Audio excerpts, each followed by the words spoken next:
Welcome back to My Life on a GLP-1. I'm Scott Johnson, and I'm here with my co-host Sarah. Today I'm sharing something really personal, my recent trip to England while on GLP-1 medications. And let me tell you, it was quite the adventure.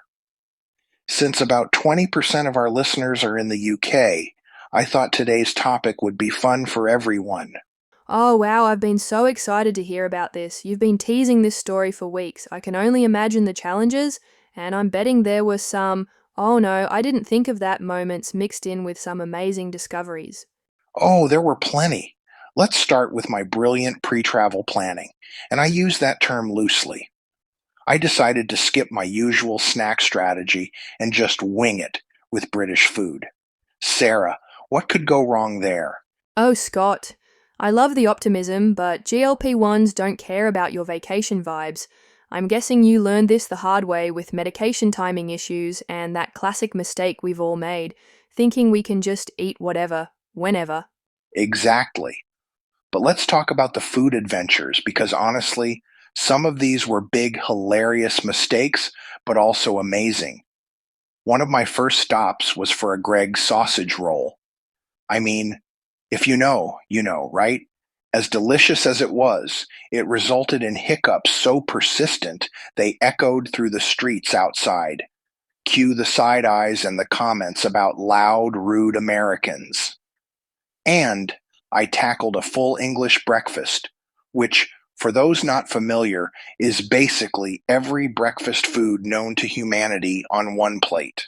I'm both impressed and terrified. Black pudding, baked beans, grilled tomatoes, eggs, bacon, sausage, toast. That's like a week's worth of GLP-1 portions right there. Please tell me you found a way to make it work? The full English? Yeah, I think I overindulged the first morning. But the fish and chip story was my real learning experience. I found this local spot, ordered what I thought was a normal portion, and basically got enough food to feed a small village. Classic tourist mistake, but I turned it into a win by sharing and taking my time. The experience taught me that some foods simply aren't worth the digestive consequences. That's so smart. And tell me about the curry houses. I remember you mentioning something about that being a game changer for your GLP-1 lifestyle. Absolutely. I found that the spices and smaller portions at Indian restaurants were perfect for my GLP-1 lifestyle. It was like discovering a whole cuisine that just works. Plus, I discovered that ordering appetizers as main courses worked perfectly. The portions were just right, and I could try multiple flavors without overwhelming my system. This GLP-1 lifestyle accidentally made me a more adventurous eater. Now, afternoon tea, that's where things got interesting. Tiny finger sandwiches, small pastries, perfect portions, though I did experience a sugar crash later. The key takeaway? Even tourist activities can work if you plan smart. Did you get a chance to visit some good English pubs?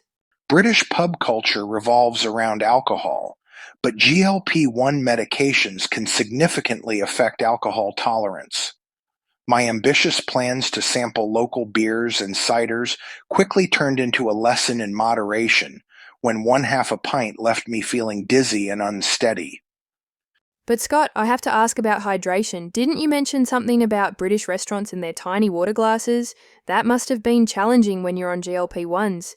Oh my gosh, yes.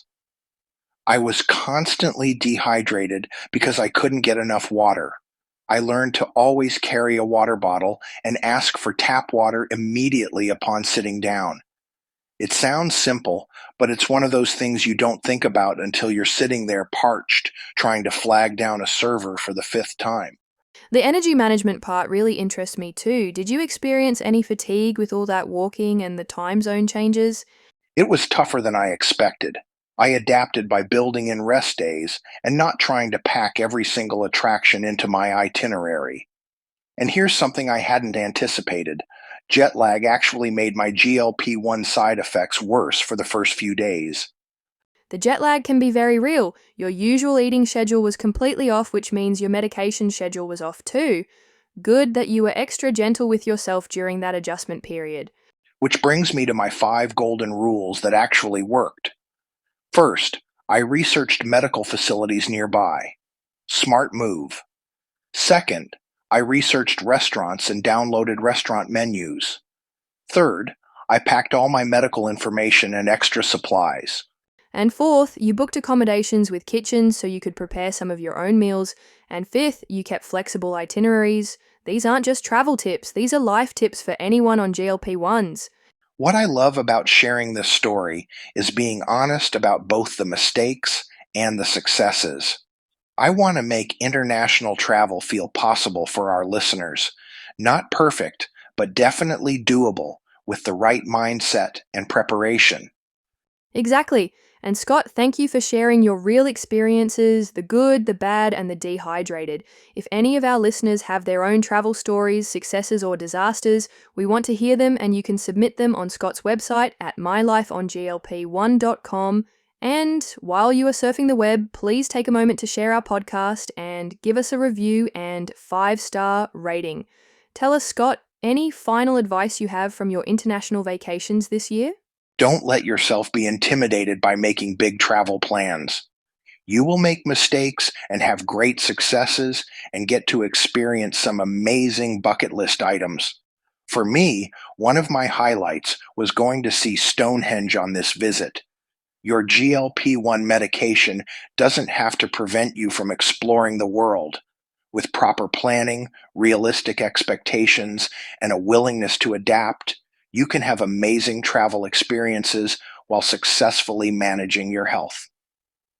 Until next time, I'm Scott Johnson reminding you your medication doesn't have to limit your adventures, it just changes how you plan them.